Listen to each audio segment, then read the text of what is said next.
सभी को नमस्कार। देखिए, अगर आप यूपीएससी 2026 के प्रीलिम्स की तैयारी कर रहे हैं तो ये सीरीज़ जो है आपके लिए एक यूँ कहूँ तो बहुत ही हेल्पफुल सीरीज़ होने वाली है।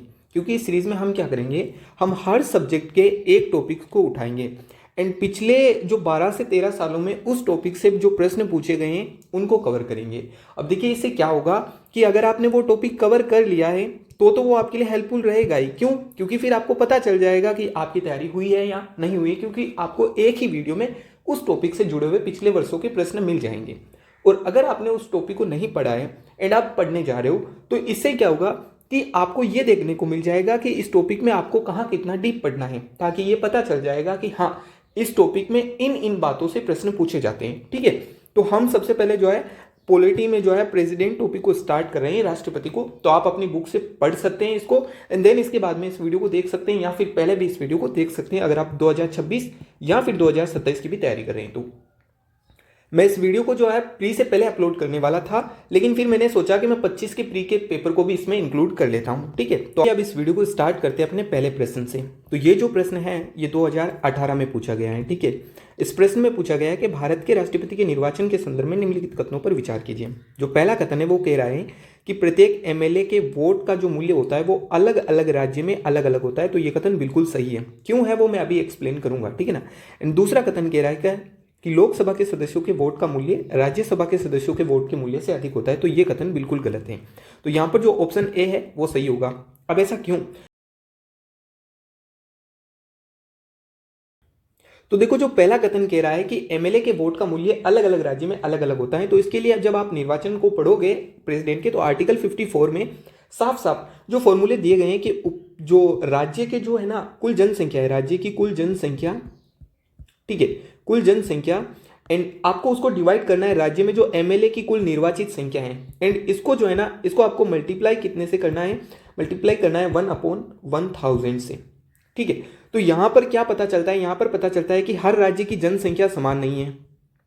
दूसरी बात, हर राज्य में जो एमएलए की निर्वाचित सदस्य संख्या है वो भी समान नहीं है। तो इसका मतलब क्या है कि अगर जैसे मैं कहूं कि 2/3 और 5/3 की वैल्यू समान होगी क्या, तो बिल्कुल नहीं होगी। तो ये ठीक यही कह रहे हैं। ठीक है, दूसरा क्या कह रहा है कथन कि लोकसभा के सदस्यों के वोट का मूल्य जो होता है राज्यसभा के सदस्यों के वोट के मूल्य से अधिक होता है। तो ये कथन गलत है। क्यों? क्योंकि जब आप इसी आर्टिकल में देखोगे तो यहां पर आपको एक और चीज मिलेगी, एमपी के मत का मूल्य। वो निकालने के लिए क्या करना होता है, जो सभी राज्य यानी कि 28+3 जहां पर विधानसभाएं हैं उन विधानसभाओं के जो एमएलए के जो मत मूल्य है उनका कुल मूल्य अपॉन जो राज्यसभा और लोकसभा की, राज्यसभा एंड लोकसभा की जो सदस्य संख्या है ना उसके जो कितने टोटल निर्वाचित सदस्य हैं उनसे डिवाइड करना है। तो यहां पर सभी जो टोटल आता है वो मत मूल्य आता है एक एमपी का 700। तो यहां पर ये सबके लिए समान होता है। तो इस तरीके से यहां पर ऑप्शन जो ए है वो राइट हो जाता है। ठीक है, हम अपने नेक्स्ट क्वेश्चन की तरफ चलते हैं। जो ये क्वेश्चन जो है ये क्वेश्चन पूछा गया 2013 में पूछा गया है। ठीक है, इस क्वेश्चन में क्या पूछा गया है, इस क्वेश्चन में अपने पूछा गया है कि राज्यसभा का सभापति तथा उपसभापति उस सदन के सदस्य नहीं होते हैं। तो ये कथन गलत है। क्यों? क्योंकि देखो यार, जो सभापति होते हैं वो तो भारत के जो उपराष्ट्रपति होते हैं वही राज्यसभा के पदेन सभापति होते हैं, लेकिन जो उपसभापति होते हैं वो राज्यसभा के सदस्यों में से ही एक को चुना जाता है। तो इसीलिए ये कथन गलत हो गया। फिर अपना जो दूसरा है वो कह रहा है जबकि राष्ट्रपति के निर्वाचन में संसद के दोनों सदनों के मनोनीत सदस्यों को मतदान का कोई अधिकार नहीं होता है, उनको उपराष्ट्रपति के निर्वाचन में मतदान का अधिकार होता है। तो आपको क्या लगता है यहाँ पर ये कथन सही होगा या गलत होगा? ठीक है, तो यहाँ पर देखो ये कथन भी जो है ना सही है। क्यों? क्योंकि जब आप आर्टिकल 66 पढ़ोगे तब आप साफ साफ पढ़ोगे कि भारत के उपराष्ट्रपति के निर्वाचन तथा निर्वाचन मंडल का जो उल्लेख करता है ना, जिसमें यहाँ पर साफ साफ बताया कि दोनों सदनों के जो मनोनीत सदस्य होते हैं और जो निर्वाचित सदस्य होते हैं दोनों ही इनके इलेक्शन में भाग ले सकते हैं, लेकिन राष्ट्रपति के निर्वाचन में ऐसा नहीं है। तो यहाँ पर क्या कौन सा जो सही होता है ऑप्शन, तो यहाँ पर मैं ऑप्शन लगाना ही भूल गया। चलिए कोई नहीं, मैं बता देता हूँ क्या सही होगा यहाँ पर। तो यहाँ पर है ना केवल ये सही होगा। ठीक है, बाकी ये जो है ये गलत होगा। तो यहाँ पर जो है अगर ऑप्शन लिखे होंगे तो यहाँ पर केवल जो है ना 2 सही होगा। ठीक है, तो हम नेक्स्ट क्वेश्चन की तरफ चलते हैं। ये क्वेश्चन जो है ना ये भी 2013 में ही पूछा गया था। ठीक है, इस क्वेश्चन में भी राष्ट्रपति के निर्वाचन के बारे में निम्नलिखित कथनों पर विचार कीजिए। तो पहला कथन है कि संसद के दोनों में से किसी भी सदन या राज्य की विधानसभाओं के नाम निर्दिष्ट किए गए, ध्यान रखना, नाम निर्दिष्ट किए गए सदस्य निर्वाचक मंडल में शामिल किए जाने के लिए आ रहे हैं। तो जब आप आर्टिकल 54 पढ़ोगे तो आपको साफ साफ दिखेगा कि नाम निर्दिष्ट सदस्यों को निर्वाचक मंडल में शामिल नहीं किया जाता है, तो इसलिए यह कथन गलत हो जाता है। ठीक है, इसके बाद आता है कि निर्वाच्य विधानसभा सीटें जितनी अधिक होती हैं उस राज्य के प्रत्येक एमएलए के वोट का मान भी उतना अधिक होता है, तो ये कथन गलत है। इसके लिए मैंने जो आपको पिछला फॉर्मूला बताया था ना, वो याद होना चाहिए। जनसंख्या अपॉन निर्वाचित एमएलए की सदस्य संख्या, ठीक है, डिवाइड बाय 1000 या फिर मल्टीप्लाइड बाय 1000, ठीक है, तो ये होना चाहिए। तो यहाँ पर ये कह रहा है कथन कि जितने ज़्यादा एमएलए होंगे निर्वाचित उतना उनका जो है ना एमएलए के मत का मूल्य अधिक होगा, तो ये कथन तो साफ साफ शब्दों में गलत है। अगर यहाँ पर ये कथन ये कहता ना कि जितने कम एमएलए की संख्या होगी उतने जो है ना मत का मूल्य अधिक होगा, तो ये कथन सही हो जाता। ठीक है, अब कथन 3 को देखिए कि मध्य प्रदेश के प्रत्येक एमएलए के वोट का जो मान होता है वो केरल के प्रत्येक एमएलए के वोट के मान से अधिक होगा। अब वैसे तो अगर आप थोड़ा सा कॉमन सेंस लगाओगे तो ये जो कथन है वो आपको पता चल जाएगा, बाकी अगर ऐसे लेकर बैठोगे तो शाम हो जाएगी इसी में। ठीक है, तो यहाँ पर सिंपली ये देखना आपको कि एमएलए की संख्या किस राज्य में ज़्यादा है, मध्य प्रदेश में या केरल में। तो यहाँ पर आपसे आप देखोगे मध्य प्रदेश में ज़्यादा मिलेगी आपको, ठीक है, जबकि केरल में कम देखने को मिलेगी। तो अभी हमने पिछली बार देखा था कि जहाँ पर एमएलए की संख्या कम होती है वहाँ का जो है ना एमएलए का जो मत मूल्य होता है वो अधिक होता है, और जहाँ पर संख्या ज़्यादा होती है मत मूल्य कम होता है। जबकि ये कथन कह रहा है कि एमपी में जो है ना एमएलए की संख्या ज़्यादा है लेकिन केरल से उसका मत मूल्य अधिक है, तो इसलिए ये कथन गलत हो जाता है। एंड इसके बाद में जो चौथा क्वेश्चन है वो क्या कह रहा है कि पुदुचेरी में प्रत्येक एमएलए के वोट का मान अरुणाचल प्रदेश के प्रत्येक एमएलए के वोट के मान से अधिक है, क्योंकि अरुणाचल प्रदेश की तुलना में पुदुचेरी में कुल जनसंख्या के निर्वाचित सीटों का जो है ना अनुपात है वो अधिक है। तो ये कथन बिल्कुल सही है। तो यहाँ पर अपना कौन सा जो है ऑप्शन राइट होगा, तो यहाँ पर अपना ऑप्शन ए केवल एक, क्योंकि ये कथन जो है सही है, बाकी ये तीनों कथन गलत थे, हमने अभी देखा था।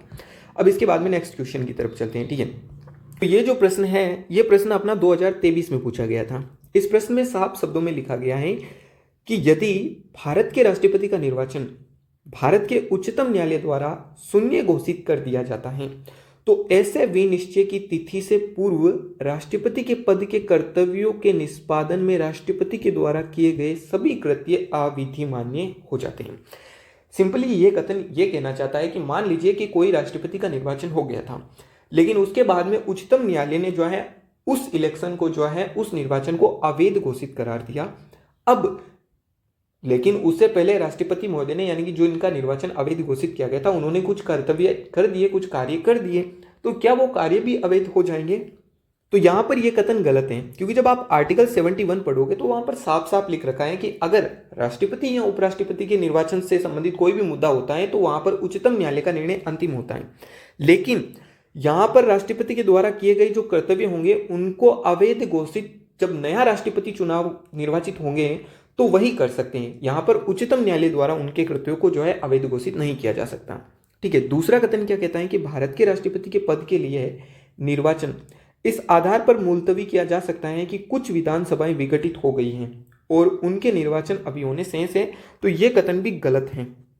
ठीक है, कि 1974 में सुप्रीम कोर्ट ने भी कहा था कि भारत के राष्ट्रपति का जो निर्वाचन जो है उसका स्थगन इस आधार पर नहीं किया जा सकता कि कुछ विधानसभाएं अभी भंग हैं। ठीक है, तो यहाँ पर यह कथन भी गलत हो जाता है। एंड फिर आता है कथन तीसरा, जिसमें कहा गया है कि कोई विधेयक भारत के राष्ट्रपति को प्रस्तुत किए जाने पर संविधान द्वारा विहित की गई समय सीमा के अंदर राष्ट्रपति को अपनी अनुमति देनी होती है। तो यहाँ पर मैं बता दूं कि संविधान में जब आप आर्टिकल 111 पढ़ोगे, ठीक है, विधेयकों पर स्वीकृति जो राष्ट्रपति की वीटो संबंधी शक्तियां होती हैं,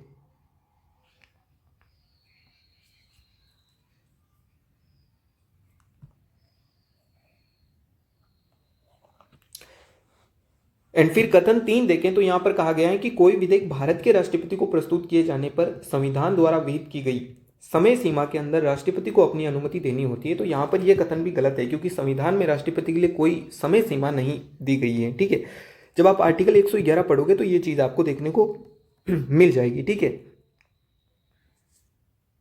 तो यहां पर जो अपना ऑप्शन है वो सही ऑप्शन होगा डी।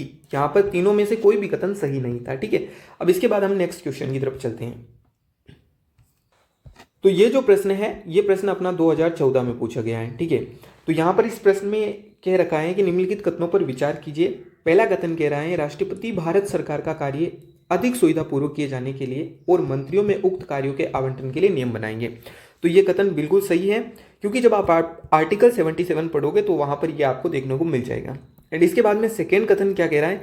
सेकेंड कथन कह रहा है कि भारत सरकार की समस्त कार्यपालिक कार्यवाहियां प्रधानमंत्री के नाम से जो है ना कही जाएंगी। तो ये कथन बिल्कुल गलत है, क्योंकि आप जब आर्टिकल 53 पढ़ोगे, ठीक है, आर्टिकल 53 पढ़ोगे तो वहां पर जो है ना कार्यपालिका का संवैधानिक प्रधान कौन होता है? राष्ट्रपति होता है।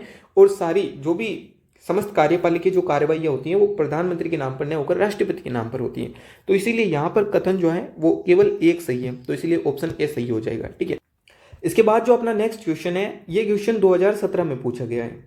ठीक है, इस क्वेश्चन में कहा गया है कि किसी राज्य में राष्ट्रपति शासन की उद्घोषणा के निम्नलिखित में से कौन से परिणामों का होना आवश्यक नहीं है। यानी कि राष्ट्रपति शासन की उद्घोषणा हो चुकी है और उसके क्या क्या परिणाम जो है वो होंगे। यहाँ पर ध्यान रखना कि क्या क्या नहीं होगा ये बताना है। क्या राज्य विधानसभा का विघटन किया जा सकता है? तो देखो किया जा सकता है, लेकिन उसके लिए संसद के दोनों सदनों की अनुमति होना अनिवार्य है, तो इसलिए ये कथन गलत हो जाएगा। ठीक है, फिर कथन सेकंड में कहा गया है कि राज्य के मंत्रिपरिषद को हटाया जाना। तो यहाँ पर ये सही है, मंत्रिपरिषद को हटाया जाता है और जो भी पावर होती है वो राज्यपाल या फिर किसी ऐसे प्राधिकारी के रूप में आ जाती है जिसको राष्ट्रपति नियुक्त करते हैं। एंड तीसरा, स्थानीय निकायों का विघटन। तो स्थानीय निकायों का विघटन नहीं होता है। ठीक है, तो यहाँ पर जो ऑप्शन ए है, नहीं सॉरी, ऑप्शन बी जो है वो सही हो जाएगा, 1 और 3।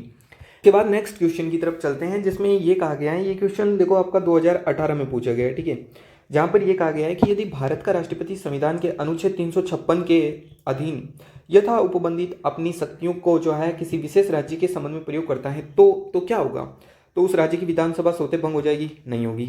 उस राज्य के विधानमंडल की जो शक्तियां हैं संसद द्वारा या उसके प्राधिकारी के अधीन प्रयोज्य होगी? बिल्कुल, ये कथन सही है, तो यहाँ पर ऑप्शन भी सही है। ठीक है, इसके बाद में आपका जो नेक्स्ट क्वेश्चन है वो क्वेश्चन पूछा गया 2022 में।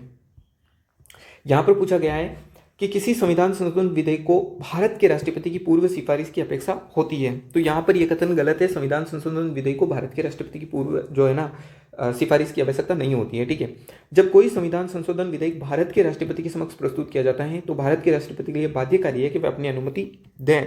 तो यहाँ पर जो ये कथन है वो सही है। ठीक है, अनुमति देने के लिए वो बाध्य होते हैं, सही है ये कथन। ठीक है, तो ये प्रावधान जो है 24वें संविधान संशोधन 1971 के द्वारा किया गया था। ठीक है, इसके बाद कथन 3 क्या कह रहा है कि संविधान संशोधन विधेयक लोकसभा और राज्यसभा दोनों द्वारा विशेष बहुमत से पारित होना ही चाहिए और इसके लिए संयुक्त बैठक का कोई प्रावधान नहीं है। तो ये कथन बिल्कुल सही है। तो यहाँ पर कौन सा कथन जो है सही होगा? यहाँ पर तो अपने कौन कौन से सही थे? 2 और 3, ऑप्शन बी इज राइट। ठीक है, इसके बाद में अपना नेक्स्ट क्वेश्चन है वो 2024 में पूछा गया है। ठीक है, 2024 में यहाँ पर यह कहा गया है कि वह राज्य का राज्यपाल है जो उस राज्य के किसी समुदाय को अनुसूचित जनजाति के रूप में मान्यता देता है और उसे घोषित करता है। तो ये कथन गलत है, क्योंकि यहाँ पर जो है ना राष्ट्रपति होता है, न कि राज्यपाल होता है। ठीक है, एंड फिर कथन सेकंड क्या रहा है? किसी राज्य में अनुसूचित जनजाति के रूप में घोषित किसी समुदाय के लिए यह आवश्यक नहीं है कि वह दूसरे राज्य में भी ऐसा हो। तो ये कथन बिल्कुल सही है। मान लीजिए किसी में जो है अनुसूचित जनजाति जो है एसटी, किसी में और किसी राज्य में कुछ और जाति हो सकती है और किसी राज्य में कुछ और हो सकती है। तो यहाँ पर जो है ऑप्शन बी सही होगा। ठीक है, इसके बाद में अपना नेक्स्ट क्वेश्चन क्या है? नेक्स्ट क्वेश्चन जो है वो 2013 में पूछा गया है। ठीक है, ये क्वेश्चन 2013 में पूछा गया है, जिसमें कहा गया है कि निम्नलिखित कथनों पर विचार कीजिए। केंद्र में मंत्रिपरिषद संसद के प्रति सामूहिक रूप से उत्तरदायी होगी। क्या यह कथन सही है? तो ये कथन जो है अपना बिल्कुल गलत है। मंत्रिपरिषद लोकसभा के प्रति उत्तरदायी होती है, संसद के प्रति कैसे हो जाएगी भाई? ठीक है, फिर कथन दूसरा, संघीय मंत्री भारत के राष्ट्रपति के पश्चात पर्यटन पद धारण करेंगे। तो ये कथन बिल्कुल सही है, क्योंकि उनका जो नियुक्ति है वो प्रधानमंत्री की सलाह पर राष्ट्रपति तो करते हैं। एंड तीसरा कथन, विधि निर्माण हेतु प्रस्ताव के बारे में प्रधानमंत्री राष्ट्रपति को सूचित करेगा। तो यहाँ पर यह कथन भी सही है। क्यों? क्योंकि मैं बताऊं आपको, जब आप आर्टिकल 78 पढ़ोगे ना तो आपको ये चीज देखने को मिल जाएगी कि प्रधानमंत्री का कर्तव्य होता है कि वह राष्ट्रपति को प्रशासन के संबंध में मंत्रिपरिषद द्वारा दिए गए निर्णयों की सूचना दे या फिर राष्ट्रपति द्वारा सूचना मांगने पर सूचना प्रदान करें। तो यहाँ पर क्या क्या सही होगा? कथन 2 और कथन 3 सही है, तो यहाँ पर इसीलिए ऑप्शन बी सही हो जाएगा। ठीक है, इसके बाद में अपना नेक्स्ट क्वेश्चन जो है, ये क्वेश्चन 2016 में पूछा गया है और ये बहुत ही आसान क्वेश्चन है कि निम्नलिखित में से कौन भारत के संविधान का अभिरक्षक है? तो क्या राष्ट्रपति है? नहीं है। प्रधानमंत्री है? नहीं है। लोकसभा सचिवालय? नहीं है। भारत का उच्चतम न्यायालय है। ठीक है, इसके बाद में नेक्स्ट क्वेश्चन जो है वो पूछा, तो यहाँ पर ये जो क्वेश्चन है ये क्वेश्चन 2023 में पूछा गया है, जिसमें क्या कहा गया है, अनुसूचित क्षेत्र के संबंध में कुछ प्रावधान दिए गए हैं। यहाँ पर सबसे पहला कथन दे रखा है, किसी राज्य के भीतर किसी क्षेत्र की अनुसूचित क्षेत्र के रूप में अधिसूचना राष्ट्रपति के आदेश के माध्यम से होती है। तो ये कथन बिल्कुल सही है। जब आप आर्टिकल जो है ना, एक मिनट रुकिएगा, आर्टिकल 244 क्लोज 1 पढ़ोगे तो वहाँ पर साफ साफ कहा गया है कि किसी भी राज्य में जो राज्यपाल होते हैं उनसे जो है परामर्श लेकर राष्ट्रपति उस जो है अनुसूचित क्षेत्र के रूप में उसे घोषित कर सकते हैं। कथन सेकंड कह रहा है, अनुसूचित क्षेत्र के रूप में बनने वाली सबसे बड़ी प्रशासकीय इकाई जिला इकाई होती है, ठीक है, और सबसे छोटी ब्लॉक में गांवों का समूह होता है। तो ये कथन भी सही है। एंड तीसरा कथन जो है वो कह रहा है कि संबंधित राज्यों के मुख्यमंत्रियों से अपेक्षित है कि वे राज्यों के अनुसूचित क्षेत्रों के प्रशासन के विषय में केंद्रीय गृह मंत्रालय को वार्षिक प्रतिवेदन दें। तो यहाँ पर यह कथन गलत हो जाता है, क्योंकि ये काम राज्यपाल का होता है, न कि मुख्यमंत्रियों का, ठीक है। तो यहाँ पर क्या सही होगा, तो यहाँ पर ऑप्शन बी सही होगा। कथन 1 और कथन 2 सही है और कथन 3 गलत है। तो इसके बाद में अब ये जो प्रश्न आते हैं ये आपके 2025 के प्रश्न पत्र से पूछे गए हैं, ठीक है। प्रश्न है जिसमें कहा गया है कि भारतीय राज्य व्यवस्था के संदर्भ में निम्नलिखित कथनों पर विचार कीजिए। यहाँ पर राष्ट्रपति की अध्यादेश की शक्ति के बारे में बात कही गई है, जिसमें कहा गया है कि अध्यादेश किसी केंद्रीय अधिनियम को संशोधित कर सकता है। तो ये कथन बिल्कुल सही है, क्योंकि जो अध्यादेश होता है वो संसद की सामान्य विधि के समान ही होता है, ठीक है। दूसरा कथन क्या कह रहा है कि अध्यादेश किसी मूल अधिकार को न्यून कर सकता है। तो ये कथन बिल्कुल गलत है, क्योंकि सामान्य विधि से मूल अधिकारों को न्यून नहीं किया जा सकता है, ठीक है, और अध्यादेश से तो बिल्कुल भी नहीं। तो यहाँ पर कथन 2 गलत हो जाता है। तो यहाँ पर जहाँ पर भी 2 होगा वो गलत हो जाएगा, ठीक है। तो यहाँ पर जो ऑप्शन सी है वो सही हो जाएगा। अध्यादेश पिछली तारीख से प्रभावी हो सकता है, तो बिल्कुल हो सकता है। एंड इसके बाद नेक्स्ट क्वेश्चन जो कि 2025 में पूछा गया है। अब आप कहेंगे भाई इतने सारे, तो यहाँ पर देखो क्या है ना, ये प्रश्न यहाँ पर है एंड इसके ऑप्शन जो है वो यहाँ पर है, तो इसलिए मैंने पूरा प्रश्न लगाया है, ठीक है। बाकी पूछा ये भी 2025 में गया है, ठीक है। तो यहाँ पर मैं देखो उन प्रश्नों को प्रयोग कर रहा हूँ जिन पर देखो ना कहीं राष्ट्रपति से जुड़ाव रखा गया है, ठीक है। तो यहाँ कहा गया है कि भारत के संविधान के अधीन निम्नलिखित विषयों पर विचार कीजिए। 7वीं अनुसूची में जो सूची 1 है वो संघ सूची, किसी राज्य की कार्यपालिका शक्ति का विस्तार और राज्यपाल के पद के लिए शर्तें। अब चलो पढ़ते हैं आगे। तो यहाँ पर कहा गया है कि उपयुक्त में से किसके संबंध में संविधान संशोधन के लिए भारत के राष्ट्रपति को अनुमति के लिए विधेयक प्रस्तुत किए जाने से पूर्व कम से कम आधे राज्यों के विधानमंडलों का जो है ना अनुसमर्थन अपेक्षित है। तो यहाँ पर देखते हैं, तो यहाँ पर जो कथन जो है ना, यहाँ पर जो 1 और 2 ये सही है और कथन 3 गलत हैं। ए जो है वो सही हो जाएगा, कथन 1 और 2, ठीक है। अब इसके बाद में अपना नेक्स्ट क्वेश्चन जो है ये भी 2025 में ही पूछा गया है। यहाँ पर क्या पूछा गया है कि निम्नलिखित कथनों पर विचार कीजिए। भारत के संविधान में स्पष्ट रूप से उल्लेखित है कि कतिपय बातों में किसी राज्य का राज्यपाल अपने विवेक अनुसार कार्य करता है। तो बिल्कुल ये कथन बिल्कुल सही है। जब आर्टिकल 200 या 163 पढ़ेंगे तो आपको स्पष्ट रूपों में ये देखने को जो है ना मिल जाएगा, ठीक है। इसके बाद में जो सेकेंड कथन कहा गया है उसमें क्या कहा गया है, इसमें कहा गया है कि भारत का राष्ट्रपति अपने आप किसी राज्य विधानमंडल द्वारा पारित विधेयक को भले ही वह संबंधित राज्य के राज्यपाल द्वारा न भेजा गया हो अपने विचार के लिए आरक्षित कर सकता है। तो ये कथन बिल्कुल गलत है, ठीक है। संविधान में ऐसा कोई प्रावधान नहीं है, ठीक है। इसके बाद में तो यहाँ पर ऑप्शन क्या हो जाएगा, ए सही हो जाएगा। इसके बाद आते हैं अपना जो है अंतिम प्रश्न, ठीक है, प्रेसिडेंट टॉपिक का, जिसमें पूछा गया है, ये 2025 में ही पूछा गया था। यहाँ पर कहा गया है कथन 1 में कि यदि कोई प्रश्न उठता है कि लोकसभा का कोई सदस्य 10वीं अनुसूची के अधीन निहरता से ग्रस्त हो गया या नहीं, तब संघ की मंत्रिपरिषद की राय के अनुसार राष्ट्रपति का निर्णय अंतिम होता है। तो यहाँ पर यह कथन जो है गलत हो जाता है। यहाँ पर राष्ट्रपति का निर्णय जो होता है वो अंतिम नहीं होता है। निर्णय जो होता है स्पीकर का, अध्यक्ष का निर्णय अंतिम होता है। तो इसीलिए ये कथन गलत है। एंड फिर कथन दूसरा क्या कह रहा है कि भारत के संविधान में राजनीतिक दल का जो है ना उल्लेख नहीं है। तो ये कथन गलत है, क्योंकि 10वीं अनुसूची में आपके राजनीतिक दल का स्पष्ट उल्लेख है। संविधान का अनुच्छेद 102 क्लोज 2, 191 क्लोज 2, इनमें भी जो है राजनीतिक दल का उल्लेख है, ठीक है। तो इसलिए यहाँ पर कथन 2 जो है वो भी गलत हो जाता है।